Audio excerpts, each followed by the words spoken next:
Coming up next on Arizona PBS, Life and World. Get the inside scoop on what's happening at Arizona PBS. Become an insider.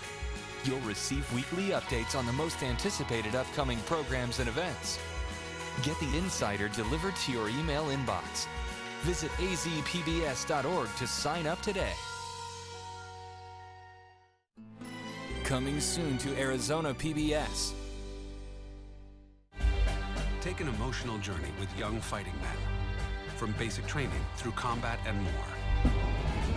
Filmed on location in northern France, the dance company Ballet Boys marks World War I centennial with a unique feature-length drama created entirely through movement and dance. Join us for a war movie like no other. Feel the power of young men on Great Performances. Friday night at 8 on Arizona PBS. Support for Arizona PBS comes from viewers like you and from Deanne Griebel, now with Moores & Cabot Investments, serving investors since 1890, proudly supports quality programming on 8 Arizona PBS, 480-725-9602. Mesa Arts Center offers creative aging programs in adult resource centers, communities, and at Mesa Arts Center. Older adults engage in movement, music, and visual arts experiences. Information at mesaartscenter.com/creative aging. From the Cronkite Studios in downtown Phoenix, this is Cronkite News. Next time you do a travel ban, how about thinking it through? John McCain blasted Department of Homeland Security Secretary John Kelly today in Washington. What he and other lawmakers are sounding off about border security. And what will happen to current inmates serving sentences in the closing tent city. Plus, it is National Donate Life Month, but some patients still have a long wait before they can get a new organ. What advocates are doing to encourage people to become a donor. Cronkite News starts now. Good evening and welcome to Cronkite News on Arizona PBS. I'm Veronica Acosta. And I'm Anthony Mitchell. Thank you for joining us. A day after the Senate Homeland Security Committee raised questions about the Trump administration's plans for a border wall, senators directed their questions to the man who will lead the effort to build that wall. Cronkite News reporter Tyler Fingert is at our Washington bureau after a several-hour-long hearing today. Homeland Security Secretary John Kelly's been on the job less than 3 months, but it's enough time for senators to come up with plenty of questions on the administration's handling of border issues. Today on Capitol Hill, Department of Homeland Security Secretary John Kelly under fire. The next time you do a travel ban, how about thinking it through? Secretary Kelly taking heat from both sides of the aisle, with topics ranging from deporting families to interrogating travelers. Have you issued a directive to that? They know that. That's not my question, sir. Have you issued a directive? My response is they know that. I could travel abroad and be told I cannot enter America unless I let you look at my phone. That's obscene. The main topic of today's hearing, border security and public safety. Senator John McCain focusing on things affecting Arizona. I'll tell you what does set my hair on fire, and that is that we now have Phoenix, Arizona as the major distribution point for Mexican manufactured heroin coming into this country across the Sonoran border. Is that true? It is true, Senator. A big topic, the border wall, and whether President Trump will keep his promise to build one along the length of the southern border. He knows that we're not going to build a concrete wall, a 2,000-mile concrete wall. The president knows that I'm looking at every variation on the theme. The one thing that wasn't in debate, the flow of immigrants into the U.S. What's happened in the last 90 days or so? We've seen an absolutely amazing drop in the number of migrants coming out of Central America. After the hearing, the DHS secretary didn't answer questions. General Kelly, can you take a couple questions, please? The entire hearing wasn't just beating up on Secretary Kelly. One of the Democrats there said she feels he is, quote, a voice of reason in the Trump administration. I'm live in Washington tonight. Tyler Fingert, Cronkite News. McCain was also sounding off against former President Barack Obama today for not intervening in Syria during his term. He says Tuesday's chemical attack that killed at least 70 wasn't the first of its kind, and it won't be the last. The attacks yesterday on innocent men, women, and children should not have come as a surprise. The president called me, Senator Graham, over to the White House, said, they crossed the red line, I'm going to act, we're going to degrade Bashar Assad, and we're going to upgrade the Free Syrian Army and have regime change, and then, of course, backed out. You know, there's one thing worse than doing nothing. It's saying that you're going to do something and then not doing it. And the fact is that we knew it would happen again. So we've seen this movie before, and unless we act, we're going to see it again. McCain's statements came before a meeting today between Jordan's King Abdullah and President Trump, who blamed the Assad regime for the attack and said his attitude toward Assad has changed and he's planning to act fast. President Trump's chief strategist, Steve Bannon, has been removed from his seat on the National Security Council. A new memo about the composition of the NSC was published today, and it no longer lists Bannon as a member of the committee. From Trump critics, who said it was inappropriate for the political advisor to play a role on national security matters. As a result of changes in immigration policies, it is possible that many people will receive or have received letters of deportation from the Immigration and Customs Enforcement Agency, known as ICE. Reporter Joanna Restrepo took a look at what life would be like for those who chose to seek sanctuary in a church to avoid deportation. Ismael Delgado and Sixto Paz have lived in the U.S. without documents for decades. Both received letters of deportation for different reasons. To avoid being separated from their families, they made the decision to seek sanctuary in the church Shadow Rock. But life in sanctuary, they say, is not easy, the hardest part being their concern for their families. Paz, who thought he was only going to be in sanctuary for 2 months and it's now been 10, says his family's financial situation keeps him up at night. I don't provide anything to my family, and I got my house, and I got my trucks, and I got my family, and I have to, and I feel like it's time to go back to work to provide something to my family. Not being able to financially support their families is only one of the obstacles these men face. I worry about my family's safety. Delgado says there have been many times when he wanted to give up. Staying close to his faith, however, is what's given him strength.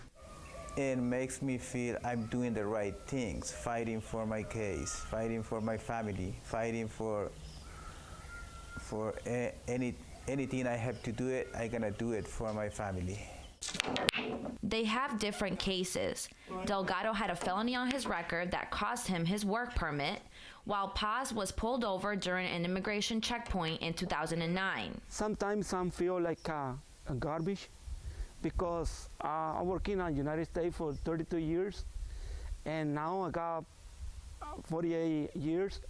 I feel like I'm strong, but I'm not strong enough. Paz had no criminal record, but still received a letter of deportation, leaving him with the option of seeking sanctuary to stay close to home. I want to keep fight for my family and for my future. Although Paz and Delgado live in sanctuary, they don't hide. They believe that sharing their story could help give strength to somebody in a similar situation. We have rights. And if the people who is passing this hard situation, they can fight for these things too. Shadow Rock has had 4 people in sanctuary the past 2 years. Pastor Ken Heiselman told Cronkite News that to welcome more people, there has to be an agreement between the person's attorney and the church to set up a plan. County Attorney Bill Montgomery showed his support for the National Day of Hope today, an initiative created by the Child Help Organization for the prevention and treatment of child abuse. I am a participant in the 5 painted fingernails, and the challenge is this. For folks who see this, you either yourself can paint 5 fingers purple, or you can go online to childhelp.org/take-action and donate $5 that will help provide important services to children who have been abused by those they look to for nurture and love and encouragement. After months of evaluating the effectiveness and necessity of Tent City, Maricopa County Sheriff Paul Penzone announced yesterday he will be closing the jail for good. I spoke to a former attorney general and former inmate on what happens next. After a methodical review, I am shutting down Tent City.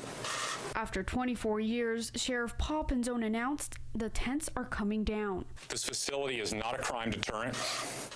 It is not cost efficient, and it is not tough on criminals. Arizona's former Attorney General Grant Woods was on Penzone's Executive Advisory Committee. He talked about what will happen to the inmates currently housed in the tents along Durango Street. They're just going to go back with the rest of the jail population. They'll be sent to appropriate facilities. But the concentration of the administration is now on the future. We have to slowly start correcting these negative images of us because they're not true. We're not bigots, we're not racist.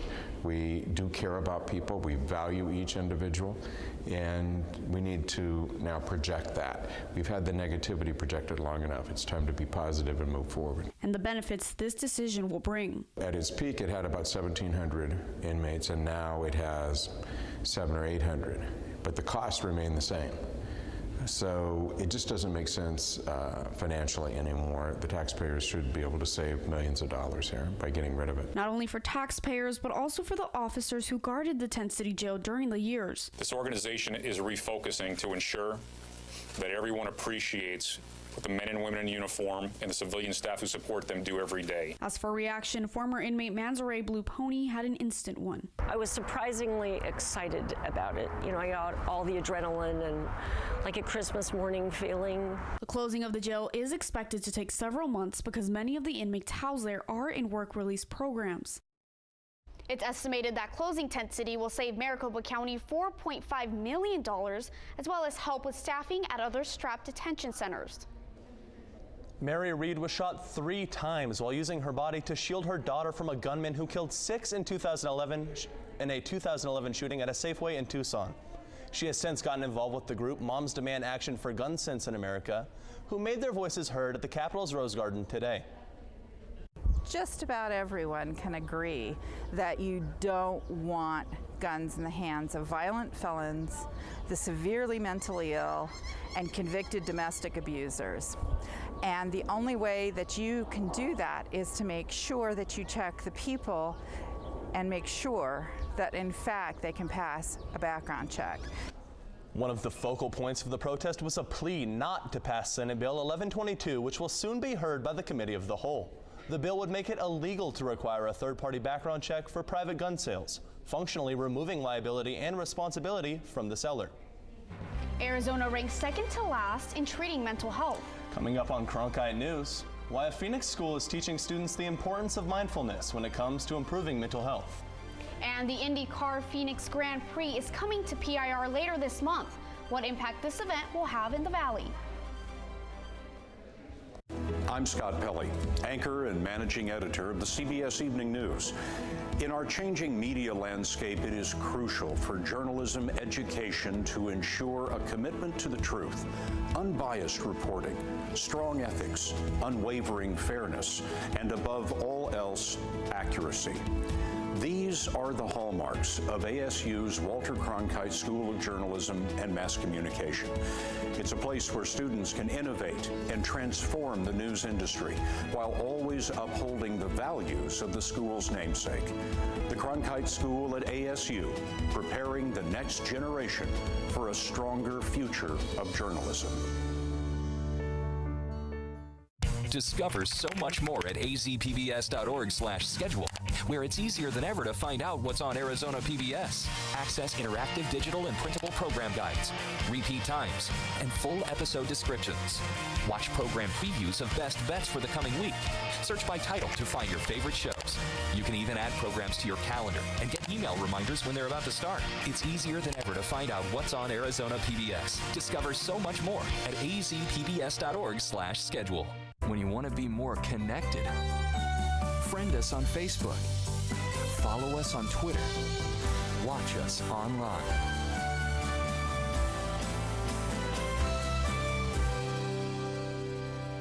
The University of Arizona has a new president, and with it comes a record salary. Dr. Robert Robbins could receive $988,000 a year, more than any university president in the state history. The Arizona Board of Regents will vote on Robbins' proposed 3-year contract this Friday. In America's most recent mental health report, Arizona ranks second to last in the nation for worst mental health. They cited correlations due to high poverty, low high school graduation rates, and high chemical release. Cronkite News reporter Cassidy McDonald visited an elementary classroom in Phoenix, teaching students how to use mindfulness in an effort to decrease the mental health epidemic in our state. In Arizona, the percentage of youth in 2016 with severe depression who received insufficient treatment was just over 83%. David Crockett Elementary School in Phoenix is making an effort to improve the state of mental health in young minds by teaching mindfulness classes in partnership with Mindfulness First. I feel very calm. I would never be like this if mindfulness wasn't here. Schools really focus and try to pass tests and really focus on what the content they need to learn, but the missing element is how kids are behaving with each other. Paganini says a mindfulness class teaches children how to be in the present and learn to deal with their feelings. To be self-aware and to control their emotions or regulate their emotions is something they need practice with. Sunny White is the founder and executive director of Mindfulness First. She says it's fundamental for students to learn mindfulness at a young age. When we teach mindfulness, it's a series of lessons that introduces to our thoughts and emotions, our feelings, our physical and mental impulses, and we do this repeatedly until we know them so well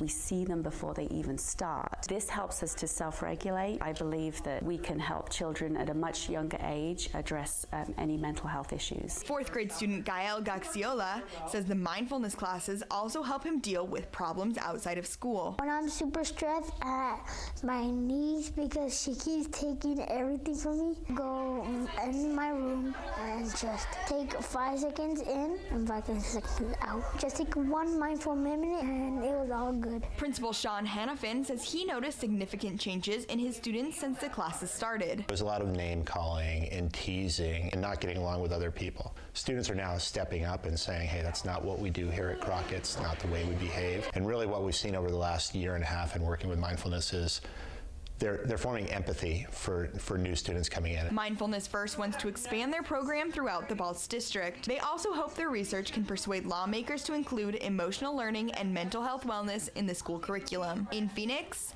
breathe in, breathe out. Cassidy McDonald. It helps you get out your stress. Cronkite News. Mindfulness First is currently working in a partnership with ASU to research the effects of implementing mindfulness classes into schools so that they can present their findings to the legislature. Mental health in young adults is the topic of this week's Cronkite News in Focus podcast. You can find it Friday on cronkitenews.azpbs.org/podcast. There are many ways to ease your pain, such as taking pills or doing physical therapy. But something this cooler approach works the best. Coming up on Cronkite News, why the growing trend of cryotherapy has yet to be approved as a legitimate form of treatment. Severe storms across the country are causing major damage and travel delays. I'll have your full forecast coming up. I think I finally found my hallelujah. I've been waiting for this moment all my life now. All my dreams are coming true, yeah. I've been waiting for this moment. It's good to be alive right about now.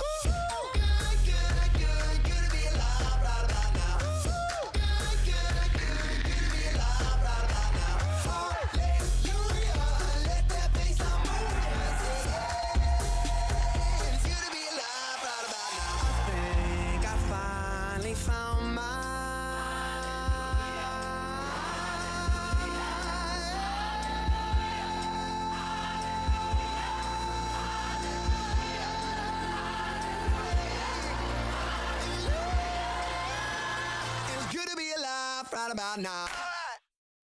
A practice that has been going on since the late 1970s is now a booming industry with businesses across the country. Though it could be used for multiple reasons, it has yet to be approved as a form of medical treatment. Cronkite News reporter Jelani Martinez visited a business in California that offers this therapy. I will. Hello!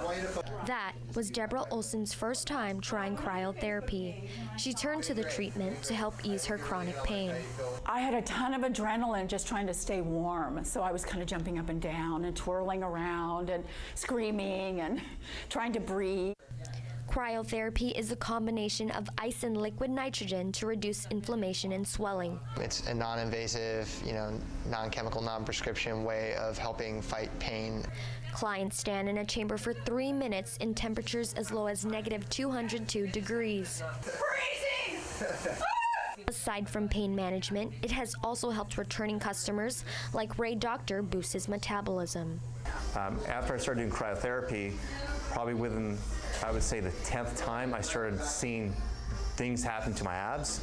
I started tightening up, which is really cool. Though it has been around for a while, the FDA has not approved the use of the device for the treatment of any medical condition because they are unaware of any valid scientific evidence demonstrating its safety.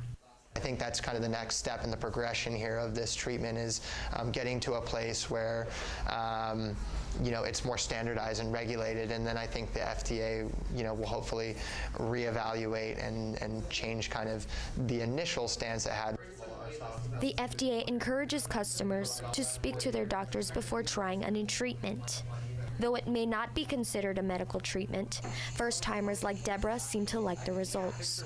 I'm definitely going to do it again because I can already feel a little difference, It's been a lot of pain I've been in, and I think that doing this kind of thing is something that I'm more interested in than chiropractor. In Santa Monica, Jolani Martinez, Cronkite News. IndyCar Series is making its return to Phoenix International Raceway on April 29th. IndyCar driver Graham Rahal was invited by Arizona Secretary of State Michelle Reagan to attend her Technology, Transparency, and Commerce Council meeting today to help promote the race. Excited to be here, and talk about kind of the effects or the impact that IndyCar racing can have, but also on a bigger scale, just trying to get fans to come out and be a part of what we do and see some IndyCar racing on April 29th. Rahal signed autographs and talked with council members about the upcoming race. He even tried to convince Reagan to get in the car. He came in 5th place last year at the Phoenix Grand Prix. Severe weather is causing major traffic delays in many cities right now, with reports of tornadoes in some areas. That's right. Systems are moving through the Midwest and southern states, starting in Missouri, where a tornado of winds up to 120 miles per hour touched down last night, damaging multiple buildings, including a fire station and elementary school. There are also reports of a tornado in Georgia, where heavy rains have stopped play at the Masters today, and flights were stopped from entering Atlanta. Flights have resumed, but there are still major delays when you come in and out of Atlanta right now. Let's take a look at these systems on the map. As you can see, it's the one in Georgia is moving towards North and South Carolina towards the coast, and the one that was affecting Missouri last night is disbanding a little bit, not as severe, more just showers throughout multiple states. We're going to keep an eye on this the next few days as we get into the weekend. As for Arizona weather, it's gorgeous outside there today. Beautiful sunny skies with temperatures around 83, 85 degrees for most of the valley. As for the rest of your weekend, there's a lot of things going on here in the valley. We've got Country Thunder in Florence,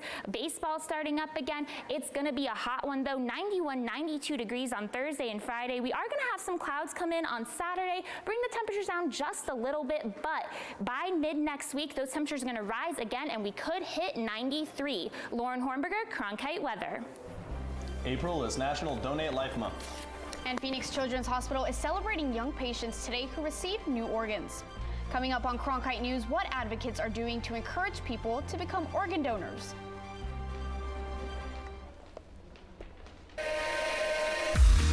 Heaven knows you're a dreamer. Don't hide it from anyone. Don't hide it from anyone. Hey, would you believe me if I said we are here for a reason now? This is our life.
April is National Donate Life Month. Reporter Chloe Ranshaw spent the day at Phoenix Children's Hospital to learn how organ donors are helping children. Phoenix Children's Hospital celebrated one big day for donation today. I met with one little girl who just celebrated her first birthday thanks to the generosity of a heart donor. Carrie Semenko waited 20 days to find a heart donor for her daughter Miela, now 15 months old. You don't know if that moment's going to come, if that call is going to come, outside of having faith that you'll receive it. For others on the donor wait list, that day may never come. 2,300 people in Arizona are currently waiting for the right donor. You just have to wait. And sometimes we do have children that die because an organ did not come in a timely manner. Nearly 200 people saved over 600 lives just last year, and all it takes is one easy sign-up. Donate Life advocate Marcel Pinson spends his days encouraging people to become donors. Registration can be done at sign-up events, online, or through the DMV. We're never trying to change someone's mind, but we know most people are very open to helping others. As for Miela, her mom says slow and steady won the race to health, but also generosity from a donor whose name she may never know. You know, it's like being thrown a life vest in an ocean with a hurricane and hot lava coming down from the sky when you're waiting. And that all stops, you know, and there's a calm. You can learn how to join 3 million registered donors at donatelifeaz.org. In the Broadcast Center, Chloe Ranshaw, Cronkite News. Cronkite News is proud to be the news division of Arizona PBS. Here's what's coming up on Arizona Horizon and PBS NewsHour. On the next Arizona Horizon, it's time again for our weekly visit with legislative leaders for the latest at the state capitol and why a heart-healthy South American tribe thrives on a meat-heavy diet. I'm Judy Woodruff. On the next NewsHour, our Leading Edge series looks at new efforts to manage growing deer populations and the rise of ticks and Lyme disease. That's Wednesday on the PBS NewsHour. That's it for Cronkite News tonight. Thank you for joining us. For top Arizona stories anytime, go to cronkitenews.azpbs.org.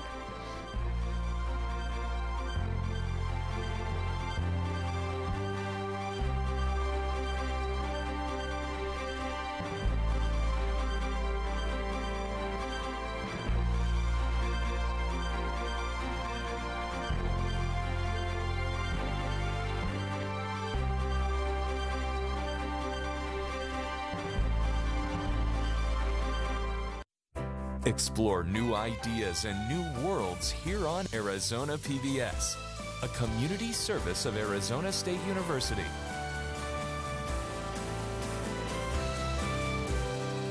Arizona PBS provides great musical performances all year long, and now we have some of the best seats to see your favorite acts live and in concert. Arizona PBS Box Office presents a backstage pass to meet world-class performers. Arizona PBS Box Office presents a chance to see exciting performances before they sell out. This month, Arizona PBS Box Office presents an evening in conversation with Yanni and his piano with fan interaction, Saturday, April 8th at Mesa Arts Center. Coming up next on Arizona PBS, Life and World. What are you doing? Possibilities. Your day is filled with them. Reach up, energy in the fingertips, collapse. TV, lay down, Abby. And PBS helps everyone discover theirs.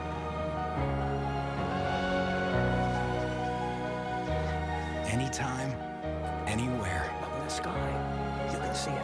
PBS, we're with you for life. Coming soon to Arizona PBS. I'm Chef Mark Tarbell. Join me for a brand new episode of Check Please, Arizona. This week, our guests review 32 Shea, Cafe 8, and Bitter and Twisted Cocktail Parlor. Don't miss an all-new Check Please, Arizona. Thursday night at 7 on Arizona PBS.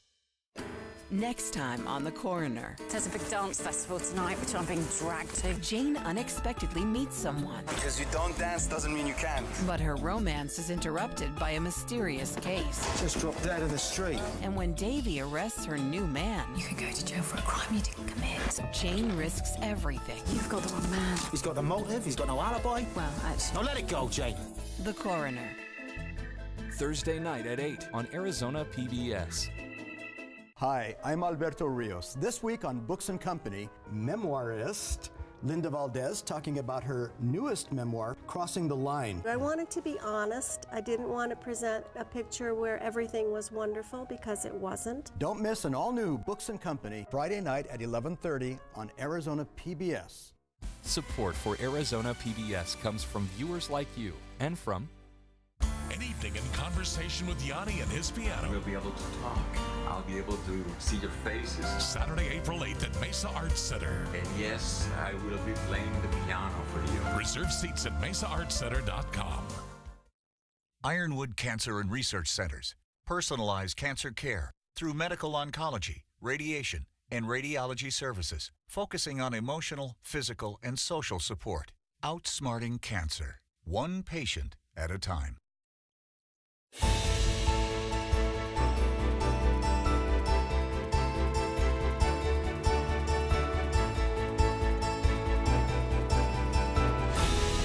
Coming up next on Arizona Horizon, we'll hear from state Republican leaders on our weekly legislative update and find out why members of a South American tribe are the heart-healthiest people in the world. That's next on Arizona Horizon. Arizona Horizon is made possible by contributions from the Friends of Arizona PBS. Members